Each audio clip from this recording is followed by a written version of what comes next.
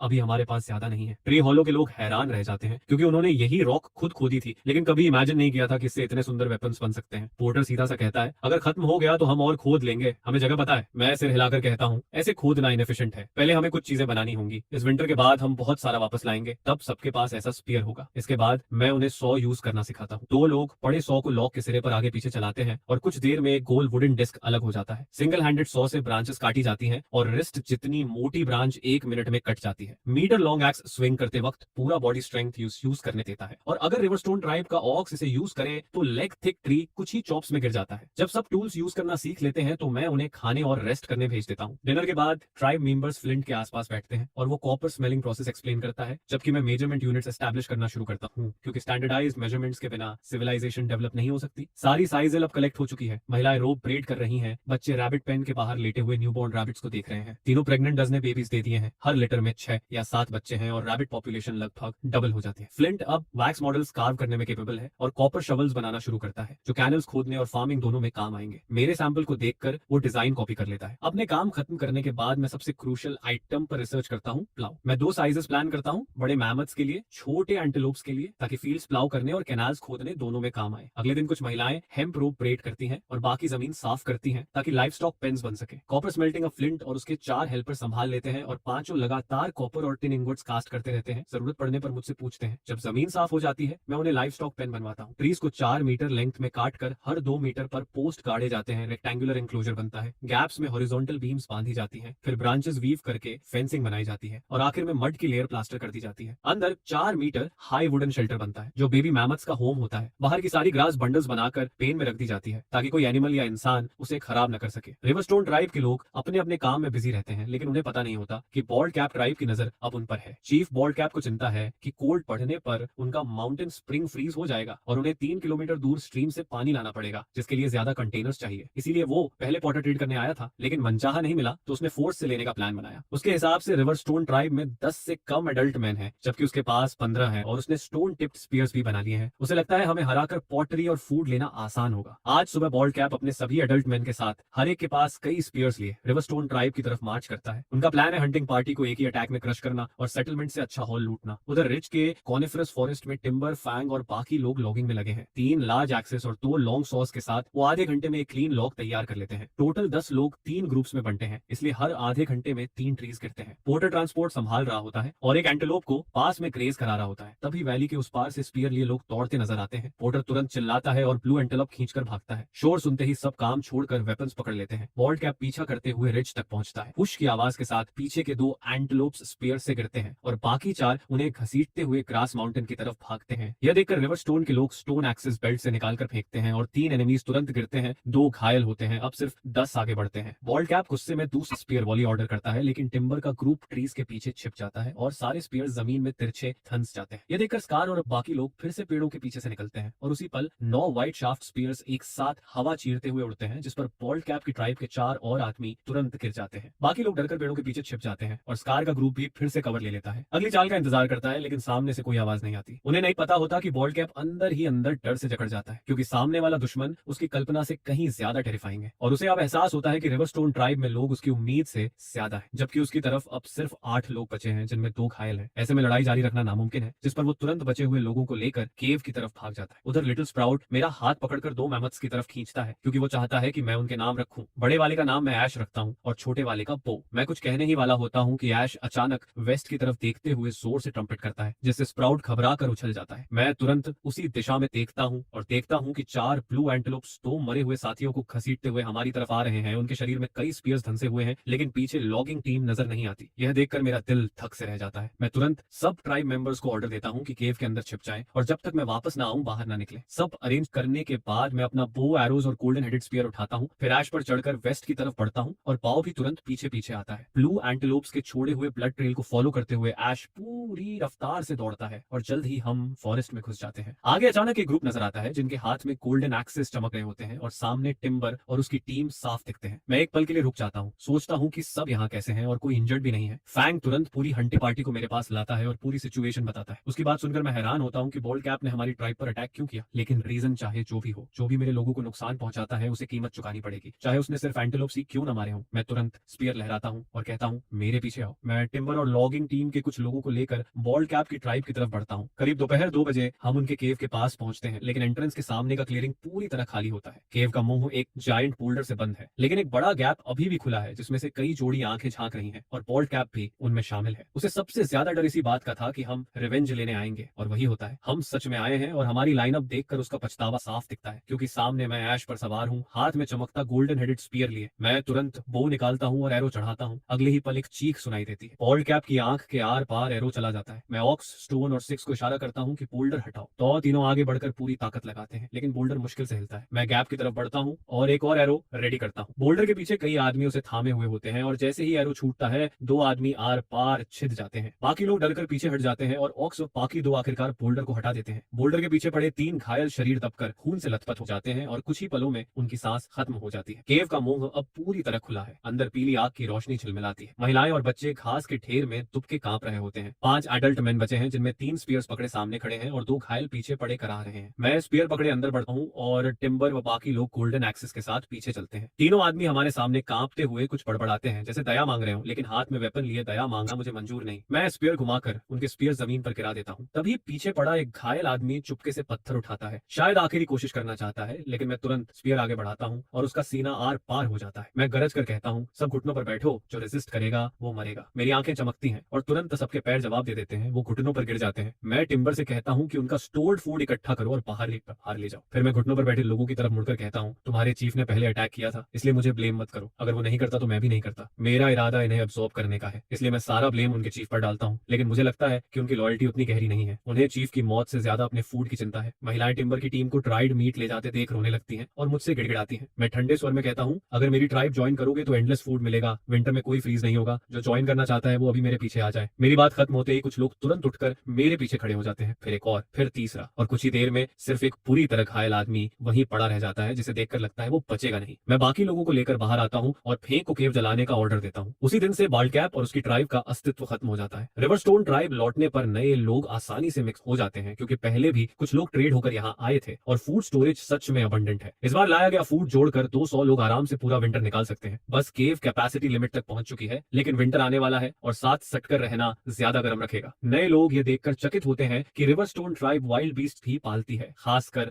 बो और एश जैसे जायंट क्रीचर्स। इससे उन्हें ट्राइब की स्ट्रेंथ का नया एहसास होता है और वो रिवर स्टोन का हिस्सा बनकर गर्व महसूस करते हैं। महिलाएं रोप ब्रेड करती रहती हैं, केव में बंडल्स का ढेर लग जाता है और पुरुष लॉगिंग जारी रखते हैं। ट्रंक्स बिल्डिंग मटेरियल बनते हैं, ब्रांचेस स्किल और फायरवुड में बदलती हैं। मैं भी खाली नहीं हूँ, वुडवर्किंग टूल्स बनाता हूँ और 50 ब्रॉन्ज शवल्स कास्ट करता हूँ। अब फेज 1 इरिगेशन कैनाल प्रोजेक्ट शुरू करना जरूरी है। मैं हेम्प रोप से मेजरिंग कॉर्ड बनाकर फोर्ट्रेस की पोजीशन नॉर्थ में मेजर करता हूँ और चारों कॉर्नर्स पर वुडन पोस्ट्स काटकर कैनाल रूट तय करता हूँ। फिर ब्रिक किलन बनाने की बारी आती है, क्योंकि कैनाल खोदते समय बहुत सॉइल निकलेगी और मैं प्लान करता हूँ कि कैनाल डिगिंग और ब्रिक मोल्ड मेकिंग साथ साथ चले। ग्रे ब्रिक्स बनाने के लिए ज्यादा वाटर चाहिए, इसलिए किलन साइड स्ट्रीम के पास चुनी जाती है। फ्लिंट पहले ही कई रेड ब्रिक्स बना चुका है और वही किलन बनाने में काम आती है। सिलेंड्रिकल ब्रिक किलन बनाने में पूरी ट्राइब लगती है और 5 दिन में वो तैयार होता है। ब्रिक मोल्ड्स बनाकर तैयारी पूरी होती है और अब मेरा जायंट प्लाउ डेब्यू करता है। 2 मीटर वाइड वुडन फ्रेम के नीचे 4 ब्रॉन्ज प्लाउ शेयर्स लगे होते हैं, जो आगे बढ़ते ही 2 मीटर चौड़ा और 40 सेंटीमीटर गहरा हिस्सा पलट देते हैं। इस कॉन्ट्रैप्शन की पावर बो और एश है। दोनों जायंट प्लाउ साथ साथ आगे बढ़ते हैं और पूरा 4 मीटर वाइड कैनाल रूट पलट देते हैं। 1 घंटे से भी कम में वो 700 मीटर लंबा कैनाल 40 सेंटीमीटर गहराई तक प्लाउ कर देते हैं। ये देखकर मैं अंदर से बेहद एक्साइटेड हो जाता हूँ, क्योंकि जिस स्पीड से काम हो रहा है, शायद मेरा फोर्ट्रेस कंस्ट्रक्शन प्लान 3 साल भी न ले। ब्रिक फायरिंग का प्लान मैं विंटर के लिए रखता हूँ, क्योंकि तब सबके पास फ्री टाइम होगा और किलन के पास काम करना ठंड में गर्म भी रखेगा, मतलब हैप्पी जॉब होगा। लेकिन अभी एक प्रॉब्लम है, जो ब्रिक मोल्ड्स हम बना रहे हैं वो रैम्ड अर्थ सिटी वॉल के लिए है, इसलिए हर ब्रिक बहुत बड़ा है। इससे क्ले मटेरियल और ब्रिक मोल्ड्स को ट्रांसपोर्ट करना बेहद टाइम कंज्यूमिंग हो जाता है। ये देखकर मैं तुरंत डिसाइड करता हूँ कि एक सिंपल व्हील बैरो बनाया जाए। नया प्रोजेक्ट शुरू हो रहा है तो हेल्पर्स ढूंढना जरूरी है। बाद में यही लोग ट्राइब के प्रोफेशनल कारपेंटर्स बन सकते हैं। रिवर स्टोन ट्राइब में सबसे टैलेंटेड कारपेंट्री में बेसन है। ट्री हॉलो ट्राइब में इसी ने हॉट कोल से वुडन स्टंप में बकेट जैसा हॉलो जलाकर बनाया था। दूसरा है ऑनेस्ट पोर्टर, जो ज्यादा बोलता नहीं लेकिन काम में बेहद सॉलिड है। अपनी पास्ट लाइफ की कार्ड्स की मेमोरी से डिजाइन मॉडिफाई करके हम तीनों पूरा दिन लगाकर पहला व्हील बैरो बनाते हैं। जैसे ही तैयार होता है उसे वर्क क्रू को दे दिया जाता है। लोग इस नए ट्रांसपोर्ट टूल में काफी इंटरेस्ट लेते हैं। शोल्डर और हाथ से ढोने की तुलना में यह कम थकाऊ लगता है, लेकिन मैं पूरी तरह सेटिस्फाइड नहीं हूँ। मैं नोटिस करता हूँ कि टर्न लेते वक्त व्हील बैरो लेफ्ट और राइट वॉबल करता है। इस रेट से तो जल्दी टूट जाएगा। प्रॉब्लम समझते ही मैं एक्सेल एक्सटेंड करने का इंप्रूवमेंट शुरू कर देता हूँ। अपने 2 असिस्टेंट्स को समझाकर हम तीनों अपने अपने हिस्से पर काम करते हैं। दूसरी बिल्ड पहली से काफी फास्टर होती है। 2 घंटे बाद सेकंड जनरेशन व्हील बैरो तैयार हो जाता है और इस बार वॉबल नहीं होता। तुरंत वर्क एफिशिएंसी बढ़ जाती है। अब यही सेकंड कार प्रोडक्शन मॉडल बन जाता है और हम मास मैन्युफैक्चरिंग शुरू करते हैं। पहले फेज में 30 यूनिट्स बनते हैं। मेन और वुमेन मिलाकर डोजन्स एडल्ट लेबरर्स हैं और ये व्हील बैरोज सॉइल हॉल करने के लिए परफेक्ट है। फ्यूचर में हेवी यूज होगा। आने वाले दिनों में कारपेंटर ट्रियो हर 2 दिन में 3 व्हील बैरोज बनाता है और फेज 1 इरिगेशन कैनाल तेजी से आगे बढ़ता है। ब्रिक मेकिंग का काम भी स्पीड पकड़ता है, क्योंकि व्हील बैरोज लगातार ऐड हो रहे हैं। 18वें दिन तक 700 मीटर लंबा और 4 मीटर डीप ट्रेंच मेरे सामने खड़ा होता है। मैं कैनाल डगिंग रोकने का ऑर्डर देता हूँ। बाकी 2 मीटर तब खोदा जाएगा जब वाटर चैनल करना होगा। अब ट्राइब मेंबर्स नॉर्मल रूटीन पर लौटते हैं। मेन लॉगिंग जारी रखते हैं, फ्यूचर कंस्ट्रक्शन के लिए स्टॉक पाइल करते हैं। वुमेन फिर फूड गैदर करने लगती हैं, क्योंकि उनके हिसाब से जितना ज्यादा फूड उतना बेटर। 30 व्हील बैरोज तैयार हो चुके हैं ताकि फ्यूचर में लार्ज स्केल कॉपर और माइनिंग पॉसिबल हो। बेसन और पोर्टर अब एंटेलोप्स द्वारा खींचे जाने वाले लार्ज कार्ड्स डिजाइन कर रहे हैं मेरी गाइडेंस में। मैं उन्हें 4 व्हील कार्ड डिजाइन समझाकर खुद सोचने देता हूँ। उधर मैं फील्ड प्लाउस बनाता रहता हूँ। हर कोई अपने काम में बिजी है। एक सुबह जब मैं केव से बाहर निकलता हूँ तो सामने सब कुछ सफेद दिखता है। आखिरकार लॉन्ग अवेटेड विंटर आ चुका है। कूस फेदर जैसे स्नोफ्लेक्स गिरते रहते हैं। स्काई डार्क और ग्लूमी है और पता नहीं कब रुकेगा। मेन का लॉगिंग वर्क रुक जाता है। सब केव में सिमट जाते हैं। वुमेन भी फूड गैदर करने की जिद छोड़ देती है। इस वेदर में ब्रिक फायरिंग पॉसिबल नहीं तो स्नो रुकने तक वेट करना पड़ता है। मैं अपना लॉन्ग प्लान इनिशिएटिव शुरू करता हूँ। सबको कॉमन टंग और राइटिंग सिस्टम सिखाना। रिवरस्टोन ट्राइब के लोग बेसिक वोकैबुलरी पहले ही सीख चुके हैं। खासकर लिटिल स्प्राउट सिंपल फ्रेजेस बोल लेता है। अब काम आसान है, बस उन्हें और एसेंशियल वर्ड्स और सेंटेंसेस बनाना सिखाना है। राइटिंग के लिए सिंप्लीफाइड कैरेक्टर्स सिखाना अभी रियलिस्टिक नहीं, इसलिए क्लरिकल स्क्रिप्ट जैसे पिक्टोग्राफ्स से शुरुआत करता हूँ। लिखना जरूरी नहीं, पहचानना जरूरी है। लर्निंग एंथुसियाज्म लाने के लिए मैं रूल बनाता हूँ। डिनर से पहले प्रोग्रेस चेक होगी। जो रिसाइट नहीं करेगा उसे हाफ रेशन, जो बेस्ट करेगा उसे रिवॉर्ड। स्ट्रैटेजी परफेक्ट काम करती है। ट्राइब मेंबर्स मोटिवेटेड हो जाते हैं, खासकर बच्चे जो लेसन्स के बाद ग्रुप्स में प्रैक्टिस करते हैं। कुछ दिन बाद स्नो रुक जाता है और ब्रिक फायरिंग ऑफिशियली शुरू होती है। 2 किलन्स पर्सनली डेमोन्स्ट्रेट करने के बाद मैं काम ट्राइब को सौंप देता हूँ। उन्हें रोज काम नहीं करना, बस किलन लोड और अनलोड के समय। बाकी फायरिंग और कूलिंग टाइम है। दिन ऐसे ही गुजरते हैं। रोज लैंग्वेज और कैरेक्टर्स पढ़ना, हर कुछ दिन ब्रिक्स मूव करना। सिंपल लेकिन फुलफिलिंग लाइफ। जब फ्री होते हैं तो मोस्टली मेन ऑर्नामेंटल एक्सेसरीज बनाते हैं। बोन नेकलेसेस, फेदर्स और कई चीजें। मुझे समझ नहीं आता तो एल्डर हॉर्न बताता है कि स्प्रिंग में कई ट्राइब्स गैदरिंग करते हैं ताकि इन ब्रीडिंग और जेनेटिक डिग्रेडेशन ना हो। अगर वुमन को कोई मैन पसंद आता है तो वो उसकी ट्राइब ज्वाइन करती है। स्टैंडर्ड है स्ट्रेंथ, ट्राइब पावर और फूड अबंडेंस, और बोन ऑर्नामेंट से ये देखा जाता है। अगर किसी के पास लॉन्ग थाई बोन वेपन है तो समझो ट्राइब स्ट्रॉन्ग है। ये सुनकर मुझे इंस्पिरेशन मिलता है। लगता है मैं खुद कुछ मिस कर रहा हूँ। बोन नेकलेसेस में मेरी इंटरेस्ट नहीं है। मैं डिसाइड करता हूँ कि सॉलिड स्टाइल एक्सेसरीज बनाऊं। यूजुअली गोल्ड, सिल्वर, जेडे या लेदर से बनते हैं, लेकिन हमारे पास गोल्ड नहीं है तो मैं ओपन वर्क कॉपर से अपना क्राउन बनाता हूँ। टिम्बर के लिए टिन से सिल्वर कलर्ड सर्कल बनाता हूँ और वो खुश हो जाता है बाकी एडल्ट मैन भी एनिमल, हाइट, वुड, बोन से सरलेट्स बनाते हैं, हेयर पिन्स भी यूज करते हैं। अब रिवर स्टोन ट्राइब में नया रेगुलेशन है, चिल्ड्रन सिर्फ हेयर बाइंड या सिंपल सरलेट पहनेंगे, हेयर पिन्स नहीं। एडल्ट मैन सरलेट और हेयर पिन दोनों यूज करेंगे ताकि एडल्ट्स और माइनर्स अलग दिखें। विमेन भी सिर्फ पोनी टेल नहीं, एडल्ट विमेन वुडन कोम या हेयर पिन से हेयर पिन करेंगे। मेटल स्ट्रेटेजिक रिसोर्स है, इसलिए मेटल ऑर्नामेंट्स रिवॉर्ड के तौर पर मिलेंगे जो ट्राइब में कंट्रीब्यूट करेगा उसे। अब किसी के हेड देखकर उसकी आइडेंटिटी और कंट्रीब्यूशन समझ आ जाता है। स्प्राउट का सरलेट खास है, कॉपर बकल पर क्लाउड पैटर्न्स हैं क्योंकि उसने कैरेक्टर्स सबसे फास्ट सीखे। वो मेटल एक्सेसरी पाने वाला पहला चाइल्ड है और बेहद खुश होता है। असल में ये ऑर्नामेंटल रिफॉर्म सिर्फ हायरार्की के लिए नहीं बल्कि ट्राइबल गैदरिंग के लिए है। मैं खुद मैच ढूंढने नहीं बल्कि अदर ट्राइब से मिलकर ट्रेड पॉसिबल देखना चाहता हूँ। पहले सॉल्ट बॉल्ड कैप ट्राइब से ट्रेड से आता था, लेकिन अब वो ट्राइब खत्म है। सॉल्ट माइन मिलने तक नए सेलर्स ढूंढने होंगे। रिवर स्टोन ट्राइब की पॉटरी वैल्यूएबल है। मैं सॉल्ट के अलावा पॉपुलेशन भी बाय करना चाहता हूँ। 200 से कम लोगों से नेचुरल रिप्रोडक्शन में फोर्ट्रेस भरने में लाइफ टाइम लग जाएगा, लेकिन हर ट्राइब रिवर स्टोन जैसा लकी नहीं जो फूड अबंडेंट हो और डेवलपमेंट प्लान सोच सके। ईस्ट में ब्लैक विस्कर ट्राइब है, करीब 150 लोगों का मीडियम साइज्ड ट्राइब। उनका मेजर डिफरेंस है फेथ। वो ब्लैक रैट को वर्शिप करते हैं और उनके पास शामन है जो डिवाइन मेट्रन ब्लैक विस्कर नाम की एल्डरली वुमन से कम्युनिकेट करती है। इस विंटर मेट्रन ब्लैक विस्कर दावा करती है कि उसे डिवाइन गाइडेंस मिला है। उसे चिंता है कि उनकी स्टोर्ड फूड नेक्स्ट स्प्रिंग तक नहीं चलेगी, जिस पर वो चीफ से कहती है कि हंटिंग पार्टी लेकर बाहर जाओ और नया फूड ढूंढो। इस तरह ब्लैक विस्कर ट्राइब का चीफ विस्कर 19 आदमियों को लेकर हंटिंग पर निकलता है। कुछ ही समय बाद उन्हें एक अजीब चीज दिखती है। उनके ट्राइब के वेस्ट वाले फॉरेस्ट एज के पास कभी कभी थिक ब्लैक स्मोक उठता दिखता है। यह साफ है कि ये इंसानों ने जानबूझकर जलाया है, लेकिन वेस्ट में लोग कब से बस गए। बहुत पहले वो वेस्टर्न फॉरेस्ट एज तक गए थे, लेकिन 8 या 9 मीटर चौड़ी रिवर पार नहीं कर पाए, इसलिए फिर कभी इतना दूर नहीं गए। अब स्मोक की लोकेशन देखकर साफ है कि यह रिवर के पास ही है। चीफ विस्कर तुरंत यह बात मेट्रन ब्लैक विस्कर को बताता है। वह ज्यादा सरप्राइज नहीं होती बल्कि क्यूरियस होती है कि ये लोग बार बार फायर क्यों जला रहे हैं। उसकी समझ में फायर फूड पकाने के लिए होता है, अगर वार्मथ के लिए होता तो लगातार जलाते रहते। वो कंफ्यूज है, इसलिए चीफ विस्कर को कहती है कि लोगों को लेकर जाकर जांच करो और अगर पॉसिबल हो तो ट्रेड भी ट्राई करो, शायद उनसे कुछ सीखने को मिले। इस तरह चीफ विस्कर अपनी टीम लेकर डिप्लोमेटिक मिशन पर निकलता है। उधर रिवर स्टोन ट्राइब में बेसिन और 6 ब्रिक किलन की रखवाली कर रहे हैं। बीच बीच में वो किलन चेक करते हैं और फायरवुड डालते हैं। रात से लेकर दोपहर तक फायरिंग चलती है। किलन के अंदर brick moulds blinding red heat पर पहुंच जाते हैं। अब समय है किल फ्लड और सील करने का। बेसिन 6 को इशारा करता है कि केव से हेल्प बुला लाओ। 6 बिना पीछे देखे दौड़ जाता है, लेकिन बेसिन के अकेले पहरे के दौरान अचानक बाव की जोरदार रोर गूंजती है। फिर बाव के दौड़ने की आवाज आती है और साथ में इंसानों की शाउटिंग। बेसिन जल्दी से अंडरग्राउंड फायर पिट से ऊपर चढ़ता है। जैसे ही उसका सिर बाहर निकलता है वो देखता है कि दर्जन भर स्पीयर्स बाव की तरफ उड़ रहे हैं। डर कर वो सीधा केव की तरफ भागता है। मैं उसी वक्त लोगों को किलन फ्लड करने ले जाने की तैयारी कर रहा होता हूँ। जैसे ही केव से बाहर निकलता हूँ मैं देखता हूँ कि बाव को दौड़ाकर अटैक किया जा रहा है। चीफ विस्कर और उसके आदमी पहले पीछा करना चाहते थे, लेकिन मुझे क्राउड के साथ निकलते देख रुक जाते हैं। मैं गुस्से में चिल्लाता हूँ, कौन हिम्मत करता है मेरे बो पर अटैक करने की? सब अपने वेपन्स उठाओ। मेरे ऑर्डर सुनते ही पूरे ट्राइब मेंबर्स दहाड़ते हुए बाहर निकलते हैं। 70 या 80 लोग वेपन्स लेकर चीफ विस्कर के ग्रुप को चारों तरफ से घेर लेते हैं। चीफ विस्कर का जबड़ा खुला रह जाता है। सामने हर आदमी फियर्स और मेनेसिंग दिखता है। मैं गोल्डन क्राउन और गोल्डन हेयर पिन पहने व्हाइट शाफ्ट गोल्डन स्पीयर पकड़े उसे घूर रहा होता हूँ। पीछे की फॉर्मेशन और भी आई ब्लाइंडिंग है। हर आदमी के हाथ में चमकता ब्रॉन्ज शवल है। चाहे कॉम्बैट एबिलिटी जो भी हो, ये लाइनअप ही उन्हें इमोबिलाइज करने के लिए काफी है। वो देखता है कि सिचुएशन कंट्रोल में है तो वो खुश होकर मेरे पीछे खड़ा हो जाता है और बोरोड अथॉरिटी में चीफ विस्कर पर रोर करता है। मैं उसकी ट्रंक थपथपाकर उसे शांत करता हूँ और चीफ विस्कर की तरफ मुड़ता हूँ। ये मैमथ हमारा है, तुमने उस पर अटैक क्यों किया? चीफ विस्कर हक्का बक्का रह जाता है। उसने कभी इमेजिन नहीं किया था कि नेबरिंग ट्राइब इतने बड़े बीस्ट को कंट्रोल कर सकती है। तब ऐश भी शोर सुनकर दौड़ता हुआ आता है जो बाव से भी बड़ा है और उनके पास खड़ा होकर क्यूरियस होकर सराउंडेड ग्रुप को देखता है। चीफ विस्कर और उसके लोग स्टिफ हो जाते हैं। मैं भौहें सिकोड़ता हूँ और एल्डर हॉर्न को कहता हूँ कि उनसे पूछो ये कौन है और क्यों आए हैं। एल्डर हॉर्न वर्ड्स और जेस्चर्स से मेरी बात ट्रांसलेट करता है और मेरा आइडेंटिटी बताता है कि मैं चीफ हूँ। चीफ विस्कर तुरंत अपोलोजाइज करता है। उसे नहीं पता था कि ये मॉन्स्टर्स के ओनर्स हैं, इसलिए उसने विंटर प्रोविजंस के लिए हंट करने की सोची। फिर वो रोते हुए बताता है कि वो ट्रेड के लिए आया है। मैं सोचता हूँ कि अगर उनके पास कुछ इंटरेस्टिंग है तो ट्रेड पॉसिबल है। मैं पूछता हूँ तुम्हारे पास एक्सचेंज के लिए क्या है? चीफ विस्कर हेजिटेट करता है और कहता है क्या हम स्टोन बोल्स ट्रेड कर सकते हैं? उनके ट्राइब में कई स्टोन बोल्स हैं और हर ट्राइब के लिए एसेंशियल है। मैं कुछ कहूँ उससे पहले एल्डर हॉर्न बोलता है हमारे पास पॉटरी प्लेंटी है, अगर चाहिए तो सॉल्ट या पॉपुलेशन से ट्रेड कर सकते हो। अब चीफ विस्कर स्टन्ड होता है। उन्हें पॉटरी मिलेगी, वो भी ट्रेड में। एल्डर हॉर्न बच्चों से पॉटरी लाने को कहता है। 2 मिनट में वाटर जार, पॉट और बोल्स सामने आ जाते हैं। कुछ बच्चे एक्साइटमेंट में केव एंट्रेंस पर बैठकर बोल्स से मीट ब्रॉथ पी रहे होते हैं। चीफ विस्कर ने कभी इतनी मीठी अरोमा नहीं सूंघी। मैं उसे एक बोल ब्रॉथ भरकर देता हूँ। अगर टेस्ट नहीं करेगा तो वैल्यू नहीं समझेगा। वो बच्चों की तरह स्लर्प करता है। इंस्टेंट वार्मथ उसके थ्रोट से स्टोमिक तक जाती है और थोड़ी देर में पूरा बॉडी वार्म फील करता है। ये ब्रॉथ मैंने खास विंटर वार्डिंग के लिए बनाया है, पिग बोन्स और चिली पेपर्स के साथ। चीफ विस्कर पूरी तरह फ्लेवर से जीत लिया जाता है। वो तुरंत पॉपुलेशन के बदले क्ले पॉट्स लेने का फैसला करता है। सॉल्ट क्या है उसने सुना भी नहीं। एल्डर हॉर्न प्राइस रिपीट करता है, एक क्ले पॉट के बदले 2 अंडर एज बॉयज या एक adult women. Chief whisker price acceptable मानता है, लेकिन इस ट्रिप में वुमेन या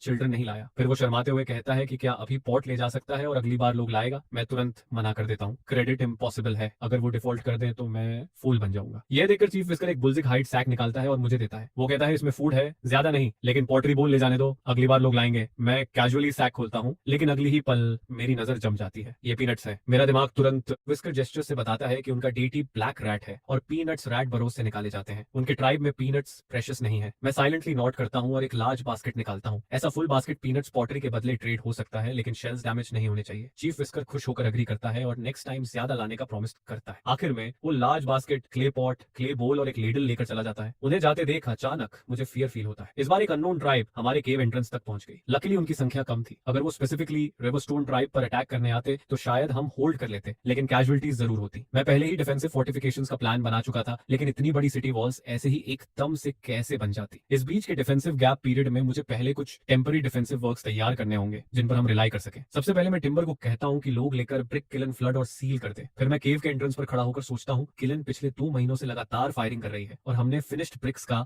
मैसिव अमाउंट जमा कर लिया है। फोर्ट्रेस कंस्ट्रक्शन तो नेक्स्ट स्प्रिंग में शुरू होगा, तो अभी ये ब्रिक्स बस यूं ही आइडल पड़ी हैं। यही सोचते सोचते मेरे दिमाग में एक सिंपल और क्विक डिफेंसिव फोर्टिफिकेशन का आइडिया बनता है। अगली सुबह मैं सारे एडल्ट्स को इकट्ठा करता हूँ और उन्हें बताता हूँ कि केव को 3 साइड से वॉल्स बनाकर सराउंड किया जाएगा और सिर्फ ईस्ट साइड पर 2 मीटर चौड़ा गेट छोड़ा जाएगा। एंट्रेंस पर 3 मीटर ऊंचा स्टॉकेड मेन गेट होगा, जिसके सामने 4 लेयर्स में स्पीयर्स साइड बाय साइड बांधी जाएंगी। ये simple defensive wall grey bricks से डायरेक्ट स्टैक की जाएगी। इतनी कोल्ड वेदर में मुझे बस स्टैक्ड ब्रिक वॉल पर पानी डालना है ताकि वो फ्रीज होकर एक साथ जम जाए। स्प्रिंग आने पर जब वेदर वार्म होगा और थॉ होगा, तब भी ये ब्रिक्स फोर्ट्रेस कंस्ट्रक्शन में यूज हो सकती हैं। उनकी यूजेबिलिटी पर कोई असर नहीं पड़ेगा। अगले कुछ दिनों तक सभी एडल्ट्स मिलकर काम करते हैं। व्हील बैरोज और इतने सारे टूल्स की वजह से वॉल की हाइट आंखों के सामने तेजी से बढ़ती जाती है।